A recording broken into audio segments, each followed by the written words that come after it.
There's a small town in northern Montana called Dry Creek Hollow. Population 146.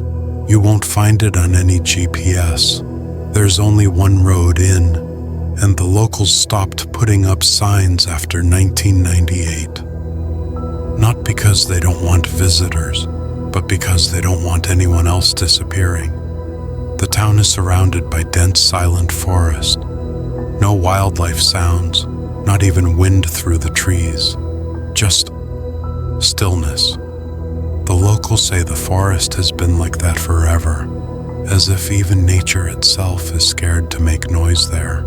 For decades, Dry Creek Hollow was perfectly normal. A quiet, close-knit town with one sheriff, a diner, and an old schoolhouse that shut down in the 70s. That all changed on October 3rd, 2011. It started small. A local couple, the Langstons, woke up one morning to find deep scratch marks all over their front door. Not like claw marks, more like it had been dug into with sharp, uneven bones. They thought it was some wild animal until they checked the security camera. At exactly 2:13 a.m., something had walked onto their porch. The footage was corrupted. You could see static, but in between flashes, something tall, humanoid, but wrong. Its limbs were too long, its head tilted like it didn't understand how necks were supposed to work. The weirdest part? The thing didn't knock.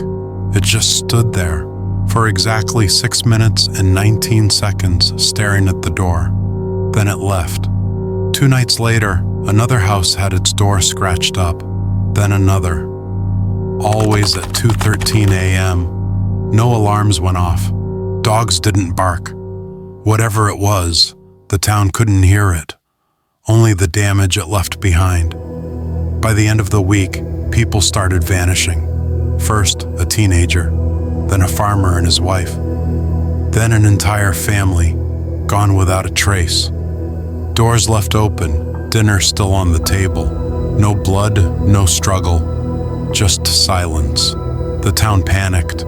People boarded up their homes, made watch groups, armed themselves. But it didn't matter. No one saw it coming. The cameras always glitched at 2:13 a.m., and the moment the static cleared, someone was gone.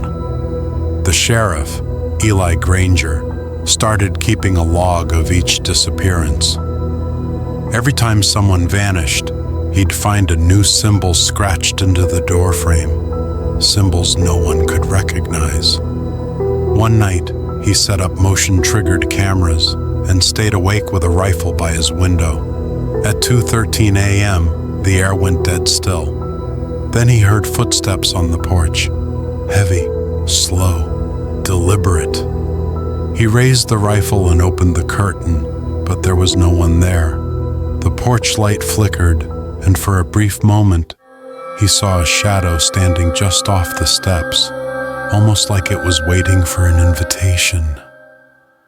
The next morning, Sheriff Granger was gone. That's when the town figured it out. You only vanished if you saw it. People started painting over their windows, sleeping with earplugs, refusing to open the door for anyone after dark. But even that didn't stop it. The disappearances continued, sometimes 2 a night. Then came the strangest night of all, December 21st, 2011, the longest night of the year. At exactly 2:13 a.m., every house in Dry Creek Hollow lost power. No lights, no cameras, nothing. And for the next 6 hours, something walked freely through the town door to door. By sunrise, only 17 people remained. The survivors tried to leave, but the road out was blocked by fallen trees. No chainsaws would cut them, no fire would burn them. One man tried hiking out through the woods, but came back 2 days later, completely mute and missing his shadow. Now, no one speaks of what's out there. They just call it the visitor. Every new resident is warned. Be inside before 2 a.m. Don't look out the windows. Never open your door, no matter who you think is knocking. Since 2011, the population of Dry Creek Hollow has dropped from 146 to 6. And the last entry on Sheriff Granger's journal, written just hours before he vanished, simply reads, "I saw it last night, and it looked like me."